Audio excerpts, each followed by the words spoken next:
আমার কোনটা প্রায়োরিটি দিতে হবে। আমার হাসপাতালে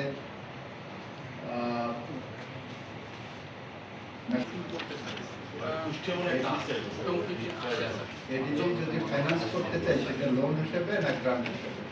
কিছু গ্রান্ট আছে, কিছু বাংলাদেশ সরকারের এডিবি ফাইন্যান্স করতে থাকতে চাইলে আমরা সেটাকে এডিবি ফাইন্যান্স দিতে হলে আমার ইয়ারডি পারমিশন লাগবে।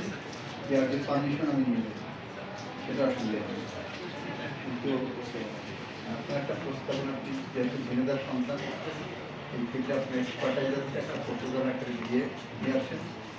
এই প্রজেক্ট দিতে আমাদের কোনো অসুবিধা নেই, কিন্তু আমাদের অসুবিধার জায়গা হলো আমার প্রায়োরিটি নির্ধারণ করা। আমি যদি 100 টাকা পাই, সে 100 টাকা আমি কোন খাতে সবচেয়ে তাদের বিষয়ে আমরা প্রাথমিকভাবে একটা তদন্ত করে পরবর্তী সিদ্ধান্ত নেব। আমাদের যে কাউকে পৌঁছে দেবেন আমাদের জেলার ইসলাম 250 বেড জেনারেল হসপিটালে ঝিনাইদহতে আমি অর্থোপেডিক সার্জারি কনসালটেন্ট হিসেবে। স্যার আমরা এখানে কাজ করছি বেশ কিছুদিন হয়ে গেল এবং আমাদের 250 শয্যায় উন্নতি হয়েছে, অনেকদিনই হয়ে গেছে, বেশ কোভিডের পর থেকেই।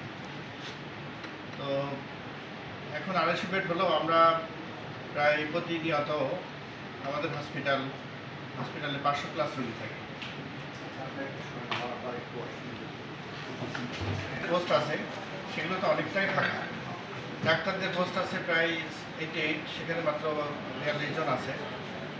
তো এমনিতে 250 বেডের ম্যান পাওয়ারও নাই। সেখানে আমরা 500+ রোগী এবং প্রতিদিন আউটডোরে প্রায় 1500 মতো রোগী সার্ভিস দিয়ে আমাদের জন্য খুবই ডিফিকাল্ট, খুবই কঠিন। এবং আমাদের সব কিছুই বাজেটও লিমিটেড 250 বেডেরই। সেখানে আসলে এই জনবল দিয়ে, এই ইকুইপমেন্ট ফ্যাসিলিটিস দিয়ে এবং এই বাজেট দিয়ে মানুষকে খুশি করা আমাদের জন্য আসলে খুব কঠিন।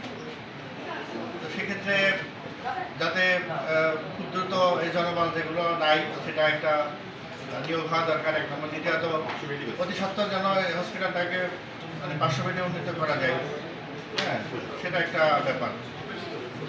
আর সাথে সাথে যদি